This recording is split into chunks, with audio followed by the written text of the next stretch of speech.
Robert cinema ನಂತರ ಆಶಾ ಭಟ್ ಏನ್ ಮಾಡ್ತಿದ್ದಾರೆ ಅಂತ ಹಲವು ಪ್ರೇಕ್ಷಕರ ಪ್ರಶ್ನೆ ಆಗಿತ್ತು. ಅವ್ರು ಎಲ್ಲೂ ಕೂಡ ಜಾಸ್ತಿಯಾಗಿ ಕಾಣಕ್ಕೆ ಸಿಗ್ತಾ ಇರ್ಲಿಲ್ಲ. ಇವತ್ತು ಪವರ್ ಟಿವಿ ಕೈಗೆ ಸಿಕ್ಕಾಕೊಂಡಿದ್ದಾರೆ. ಅವ್ರನ್ನ ಮಾತಾಡಿಸ್ತಾ ಹೋಗ್ತೀನಿ. ತುಂಬಾ ಒಂದು 2-3 ವರ್ಷಗಳ ಹಿಂದೆ ನೀವು ಚಾಲ್ತಿಯಲ್ಲಿ ಜಾಸ್ತಿ ಇದ್ರಿ. ಇವಾಗ ನೀವು ಜಾಸ್ತಿ ಕಾಣ್ತಾ ಇಲ್ಲ. ಸೊ ಪ್ರೇಕ್ಷಕರದ್ದು ಒಂದೇ ಒಂದು ಪ್ರಶ್ನೆ ಇತ್ತು, ಆಶಾ ಭಟ್ ಎಲ್ಲಿ ಹೋದ್ರು ಅಂತ. ಇವಾಗ ಆನ್ಸರ್ ಮಾಡಿ. ಇಂಟೆನ್ಷನಲಿ ಎಲ್ಲೂ ಬಿಟ್ಟು ಹೋಗಿಲ್ಲ. ರಾಬರ್ಟ್ ಆದಮೇಲೆ ತೆಲುಗು ಡೆಬ್ಯೂ ಆಯಿತು ಓರಿ ದೇವುಡ.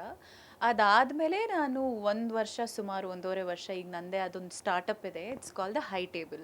ಸೊ ಹೈ ಟೇಬಲನ್ನು ಬಿಲ್ಡ್ ಮಾಡೋದಕ್ಕೆ ನಾನು 1 ವರ್ಷ ಬ್ರೇಕ್ ತೊಗೊಂಡಿದ್ದೆ ಸಿನಿಮಾದಿಂದ ಇದರಿಂದ.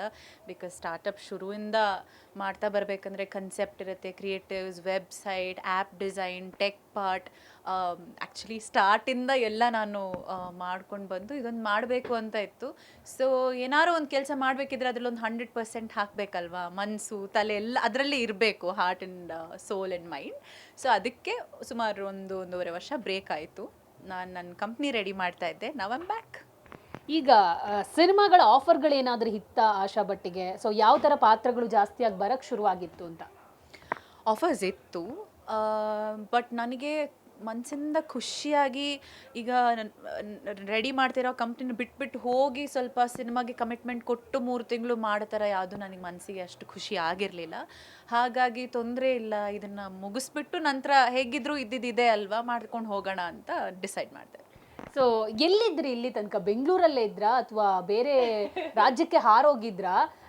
ಎಲ್ಲೂ ಕ್ಯಾಮ್ರಾ ಮುಂದೆನೇ ಕಾಣಿಸ್ತಾ ಇರಲಿಲ್ಲ ನೀವು. ಆ್ಯಕ್ಚುಲಿ ಟು ಬಿ ಆನೆಸ್ಟ್, ನಾನು ಮುಂಬೈಯಿಂದ ಈಗ ಬೆಂಗಳೂರಿಗೆ ಮೂವ್ ಆಗಿದ್ದೀನಿ. So I've made Bangalore as my base. ಸದ್ಯಕ್ಕೆ ಬ್ಯಾಂಗ್ಳೂರಲ್ಲೇ ಇದ್ದೆ, ಬಟ್ ತುಂಬ ಟ್ರಾವೆಲ್ ಮಾಡ್ತಾ ಇದ್ದೆ. ಬಟ್ ಈಗ ಬ್ಯಾಂಗ್ಳೂರಲ್ಲೇ ಇದ್ದೀನಿ. ಸೊ ನಾನಾಗ ಮಾತಾಡ್ತಾ ನೀವು ಹೇಳಿದ್ರಿ ಈಗ ಸ್ಟಾರ್ಟಪ್ ಕಂಪ್ನಿಯನ್ನ ರೆಡಿ ಮಾಡಿದ್ದೀನಿ, ಇನ್ನು ಮೂವಿಗೆ ಜಂಪ್ ಆಗ್ತೀನಿ ಅಂತ. ಸೊ ಕತೆ ಏನಾದರೂ ಕೇಳ್ತಾ ಇದ್ದೀರಾ ಹೇಗೆ? ಕತೆ ಕೇಳ್ತಾ ಇದ್ದೀನಿ. ಕತೆ ಕೇಳೋಕ್ಕೆ ಶುರು ಮಾಡಿ 1.5 ತಿಂಗಳು ಆಯಿತು. It's funny how we have met today and ಇವೆಂಟಲ್ಲಿ ಸಿಕ್ಕಿದ್ರಿ, ಹಾಗೆ ಮಾತುಕತೆ ಶುರು ಆಯಿತು. ಕತೆ ಕೇಳೋಕ್ಕೆ ಶುರು ಮಾಡಿದ್ದೀನಿ. ಯಾರ ಜೊತೆ ನೆಕ್ಸ್ಟ್ ಪ್ರಾಜೆಕ್ಟ್? ನೆಕ್ಸ್ಟ್ ಇಂಟರ್ವ್ಯೂಲ್ಲಿ ಹೇಳ್ತೀನಿ. ನೆಕ್ಸ್ಟ್ ಸೊ ಸ್ಟಾರ್ ಹೀರೋನ ನಾವು ಎಕ್ಸ್ಪೆಕ್ಟ್ ಮಾಡ್ಬೋದಾ ಈ ಕಥೆಯಲ್ಲಿ? ಐ ಮೀನ್ ನೀವು ಸ್ಟಾರನ್ನ ಹೇಗೆ ಪರ್ಸೀವ್ ಮಾಡ್ತೀರಾ ಅನ್ನೋದ್ರ ಮೇಲೆ ಡಿಪೆಂಡ್. ನನಗೆ ಕಥೆ star. So it was ಗೋನ be a kick as story. So Robert ಸಿನಿಮಾದಲ್ಲಿ ಒಂದು ಬೇರೆ ಥರನೇ ಪಾತ್ರ ಇತ್ತು ನಿಮ್ಮದು. ಇದರಲ್ಲಿ ಈ ಕಥೆಯಲ್ಲಿ ನಿಮ್ಮ ಪಾತ್ರಕ್ಕೆ ಎಷ್ಟು ಪ್ರಾಮುಖ್ಯತೆ ಇದೆ? ಯಾವ ಥರದ ಜಾನರ್ ಸಿನಿಮಾ ಇದು ಅಂತ? ಎಷ್ಟು ಚೆನ್ನಾಗಿ ಎಕ್ಸ್ಟ್ರಾಕ್ಟ್ ಮಾಡ್ತಾ ಇದ್ದೀರಾ ನನ್ನಿಂದ. ಎಲ್ಲದು ನಾನು ಬಿಟ್ಕೊಡಲ್ಲ. ಇಲ್ಲ, ಜೆನ್ಯೂನ್ಲಿ ಸದ್ಯಕ್ಕೆ it's in a very nascent stage. ಅಂದರೆ ಈಗ ಶುರುವಾಗ್ತಾ ಇದೆ, ಕತೆ ಎಲ್ಲ ಬಿಲ್ಡ್ ಆಗ್ತಾ ಇದೆ. So it is probably gonna take me a good 2.5-3 months to talk about it. Apart from cinema, ನೀವು ದರ್ಶನ್ ಅವರ ಜೊತೆಗೆ ಒಂದು ಒಳ್ಳೆ ಬಾಂಧವ್ಯ ಇಟ್ಕೊಂಡವರು. ರಾಬರ್ಟ್ ಸಿನಿಮಾದಲ್ಲಿ ಒಂದೊಳ್ಳೆ ಜರ್ನಿ ಕೂಡ ಮಾಡಿದ್ದೀರಾ. ಇವತ್ತು ದರ್ಶನ್ ಅವರು ಜೈಲಿಗೆ ಹೋಗಿದ್ರು ರೇಣುಕಾ ಸ್ವಾಮಿ ಹತ್ಯೆ ಪ್ರಕರಣಕ್ಕೆ ಸಂಬಂಧಪಟ್ಟಂತೆ. ಈಗ ಮತ್ತೆ ಬೇಲ್ ಮೇಲೆ ಹೊರಗಡೆ ಬಂದಿದ್ದಾರೆ. ನೀವು ಕಂಡಂತೆ ದರ್ಶನ್ ಹೇಗಿದ್ರು ಅಂತ? ಮ್ಯಾಮ್, ಪ್ರೊಫೆಷ್ನಲಿ ನಾನು ಒಂದು ಸಿನಿಮಾ ಮಾಡಿದ್ದೀನಿ. ನಾವು ಸೆಟ್ಟಲ್ಲಿದ್ದಾಗ ಎಲ್ಲರೂ ಕೂಡ ರಾಬರ್ಟ್ ಫ್ಯಾಮಿಲಿ ಅಂತಲೇ ನಾವು ಮುಂಚೆನೂ ಹೇಳ್ಕೊಂಡು ಬಂದಿದ್ವಿ. ಸೊ ನಮ್ಮೆಲ್ಲರ ಜೊತೆನೂ ಸರ್ ಚೆನ್ನಾಗಿದ್ರು. ರಾಬರ್ಟ್ ಚೆನ್ನಾಗಿ ನಡ್ಸ್ಕೊಂಡು ಹೋಗಿದ್ದೀವಿ, ಅದು ತಾರೆ ಮೇಲೂ ಬಂದಿದೆ, ಅದನ್ನು ನೀವೆಲ್ಲ ನೋಡಿದ್ದೀರಾ.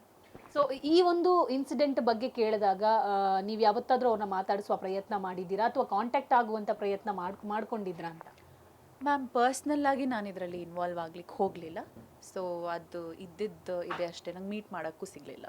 ಓಕೆ. ಯಾವತ್ತಾದರೂ ಸಿನಿಮಾ ಆದಮೇಲೆ ದರ್ಶನ್ ಅವ್ರ ಜೊತೆಗೆ ಮಾತಾಡಿರೋದು ಈ ಥರ ಏನಾದರೂ ಇನ್ಸಿಡೆಂಟ್ ಇದೆಯಾ? Ma'am, just I think SIIMA ಅವಾರ್ಡ್ಸಲ್ಲಿ ರಾಬರ್ಟ್ಸ್ ಎಲ್ಲ ನಾಮಿನೇಷನ್ಸ್ ಇದ್ದಾಗ ಅವಾಗ ಎಲ್ಲರೂ ತಂಡ ಜೊತೆಗೆ ಸಿಕ್ಕಿದ್ವಿ ಅಷ್ಟೇ. ಆಶಾ ಭಟ್ ಆಸೆಗಳೇನು, ಗುರಿಗಳೇನು, ಏನೆಲ್ಲ ಕನಸುಗಳನ್ನು ಕಂಡಿದ್ದಾರೆ ಅಂತ? ಆಸೆಗಳು, ಗುರಿಗಳು, ಕನಸುಗಳು, ನಾನು ಆ್ಯಕ್ಚುಲಿ ಇದನ್ನು ತುಂಬ ಅಂದರೆ ಬಾಯಿ ಬಿಟ್ಟು ಮಾತಾಡಲಿಕ್ಕೆ ಇಷ್ಟಪಡೋದಿಲ್ಲ. All I can say is ಒಳ್ಳೆಯವ್ರಿಗೆ ಒಳ್ಳೇದಾಗಬೇಕು, ಎಲ್ಲರೂ ಖುಷಿಯಲ್ಲಿರಬೇಕು ಅಷ್ಟೇ. ತುಂಬ ಜನ ರಾಬರ್ಟ್ ಆದಮೇಲೆ ಆಶಾ ಭಟ್ ಅವರ ಬಗ್ಗೆ ಮಾತಾಡೋಕ್ಕೆ ಶುರು ಮಾಡಿದರು. ಆಫರ್ ಕಳ್ಕೊಂಡ್ರು ಅವರು, ಆಫರ್ಗಳು ಬರ್ತಾ ಇಲ್ಲ ಅವರಿಗೆ ಅಂತ. ಸೊ ಪವರ್ ಟಿವಿ ಮೂಲಕ ಏನು ಹೇಳಕ್ಕೆ ಇಷ್ಟಪಡ್ತೀರಾ ಅಂತ? ಐ ಮೀನ್ ಈಗ ಒಂದು ಅಂದರೆ ಸಹಜ, ಅದು ಕಾಮನ್ ಸೈಕಿ ಇದ್ದೇ ಇರುತ್ತೆ. ಈಗ ಒಬ್ಬರು ಆ್ಯಕ್ಟ್ರು ಒಂದು ದೊಡ್ಡ ಹಿಟ್ ಕೊಟ್ಟಾದ್ಮೇಲೆ ಎಲ್ಲೋ ಗಾಯಬಾಗ್ಬಿಟ್ಟು ಅಂದರೆ ಕೆಲಸನೇ ಸಿಗ್ತಿಲ್ವೇನೋ ಅಂತ ಅಲ್ಲ. It was a conscious decision.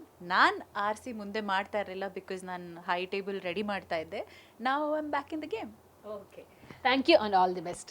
Thank you so much. So ಇದಿಷ್ಟು ನಟಿ ಆಶಾ ಭಟ್ ಮಾತಾಗಿತ್ತು. ಕ್ಯಾಮರಾ ಪರ್ಸನ್ ಜಯನ್ ಜೊತೆ ದೀಪಿಕಾ, ಪವರ್ ಟಿವಿ ಬೆಂಗಳೂರು.